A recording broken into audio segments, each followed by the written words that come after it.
Aam Aadmi BJP പോരാട്ടമാണ് ഡൽഹിയിൽ നടക്കുന്നതെന്നാണ് രാഷ്ട്രീയ നിരീക്ഷകർ പോലും പറയുന്നത്. കോൺഗ്രസിനെ അപ്രസക്തരാക്കി ബി.ജെ.പി എ.എ.പി പോരാട്ടം ഡൽഹിയിൽ ചൂട് പിടിക്കുമ്പോൾ കോൺഗ്രസ് തിരിച്ചുവരവിനുള്ള വഴികളാണ് തേടുന്നത്. കുറഞ്ഞത് 20 പേരെങ്കിലും നിയമസഭയിൽ എത്തിക്കാൻ സാധിച്ചാൽ അത് വലിയ നേട്ടമായി തന്നെ കോൺഗ്രസ് കാണുന്നുണ്ട്. പ്രാദേശിക കോൺഗ്രസ് നേതാക്കളാണ് തെരഞ്ഞെടുപ്പ് നയിക്കുന്നത് എങ്കിലും അവസാന ലാപ്പിൽ പാർട്ടിയെ നയിക്കാൻ എം.പിമാരായ രാഹുൽ ഗാന്ധിയും പ്രിയങ്കയും എത്തുന്നുണ്ട്. കഴിഞ്ഞ ദിവസം ചില റാലികളിൽ രാഹുൽ ഗാന്ധി പങ്കെടുത്തിരുന്നു. പ്രിയങ്കയും ചില തെരഞ്ഞെടുപ്പ് പരിപാടികളിൽ പങ്കെടുത്തുവെങ്കിലും രണ്ടുപേരും പൂർണ്ണമായി തെരഞ്ഞെടുപ്പ് പോരാട്ടച്ചൂടിലേക്ക് ഇറങ്ങുന്നത് ഇതാദ്യമായിട്ടാണ്. ഇനിയുള്ള ദിവസങ്ങളിൽ ദില്ലി കേന്ദ്രീകരിച്ച് പൂർണ്ണമായും തെരഞ്ഞെടുപ്പ് പ്രചാരണങ്ങളിൽ സജീവമായി ഈ രണ്ട് നേതാക്കളും ഉണ്ട് എന്ന് ഉറപ്പിക്കാം.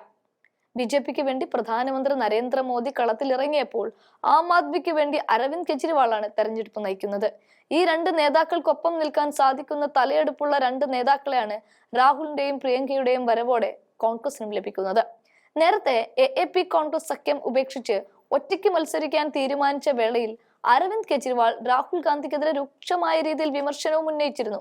ആദ്യഘട്ടങ്ങളിൽ മനഃപൂർവ്വം മൗനം പാലിച്ച രാഹുൽ പിന്നീട് രൂക്ഷമായ ഭാഷയിലാണ് എ.എ.പിയെയും അരവിന്ദ് കെജ്രിവാളിനെയും വിമർശിച്ചത്.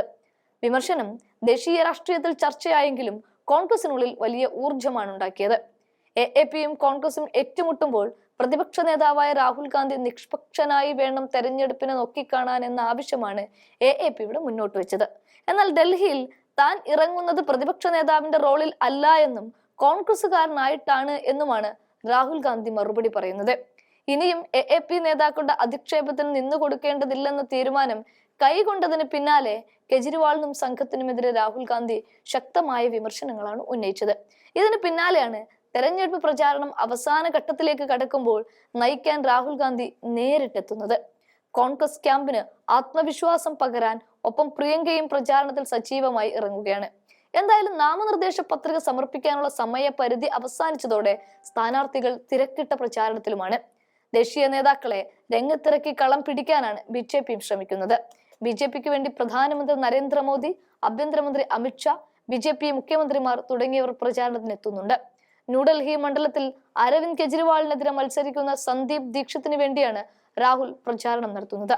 ഡൽഹി മുഖ്യമന്ത്രി അതിഷിക്കെതിരെ മത്സരിക്കുന്ന അൽക ലാംബയ്ക്ക് വേണ്ടിയാണ് പ്രിയങ്ക ഗാന്ധി റോഡ് ഷോ സംഘടിപ്പിക്കുന്നത്. ഏറ്റവും ഒടുവിലെ കണക്കുകൾ പ്രകാരം ദില്ലിയിൽ മത്സരിക്കാൻ 981 പേരാണ് നാമനിർദ്ദേശ പത്രിക നൽകിയത്.